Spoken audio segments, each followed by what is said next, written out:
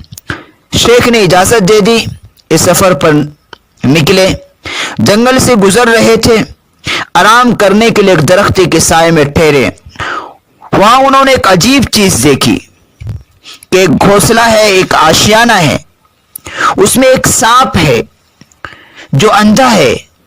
انہوں نے خیال کیا کہ یہ سانپ اندھا ہے، یہ اپنی زندگی کیسے گزارتا ہوگا، کیا کھاتا ہوگا، کیا پیتا ہوگا، نہ یہ درخت سے نیچے اتر سکتا ہے نہ چڑھ سکتا ہے۔ اسی سوچ میں تھے کہ اتنے میں ایک چڑیا آئی، اس نے اپنی چونچ میں کچھ دبا رکھی تھی، وہ سانپ کے منہ میں ڈالی اور اڑ گئی۔ جب انہوں نے یہ منظر دیکھا تو کہا، جب اللہ ایک اندھے سانپ کی روزی کا انتظام کر سکتا ہے، میں تو انسان ہوں، میری روزی کا انتظام بھی اللہ ضرور کرے گا، مجھے دوسرے شہر جانے کی ضرورت نہیں ہے۔ انہوں نے سفر ملتوی کر دیا، واپس اپنے مقام پر آ گئے۔ کچھ دن کے بعد شیخ سے ملاقات ہوئی، شیخ نے پوچھا، تم اتنے جلدی واپس آ گئے، کیا بات ہوئی؟ انہوں نے اپنا قصہ بیان کیا کہ میں سفر پر تھا، آرام کرنے کے لیے ایک جگہ ٹھہرا، وہاں میں نے عجیب چیز دیکھا کہ ایک اندھا سانپ ہے، ایک چڑیا آتی ہے، سانپ کے منہ میں دانہ رکھ کر اڑ جاتی ہے۔ جب میں نے یہ منظر دیکھا تو یہ فیصلہ کیا، جب اللہ اندھے سانپ کی اس طرح روزی کا انتظام کر سکتا ہے تو مجھے بھی اپنے شہر میں روزی ضرور دے گا۔ میں نے یہ سوچ کر سفر ملتوی کر دیا۔ ابراہیم بن ادہم رحمۃ اللہ علیہ نے فرمایا، افسوس، تم نے اندھا سانپ بننا پسند کیا، وہ پرندہ بننا پسند نہیں کیا جو خود بھی اپنی روزی کا انتظام کرتا ہے اور دوسرے کے لیے بھی سہارا بنتا ہے۔ شیخ بلخی رحمۃ اللہ علیہ نے فرمایا، واقعی آپ نے میری آنکھ کھول دی، مجھ سے غلطی ہو گئی،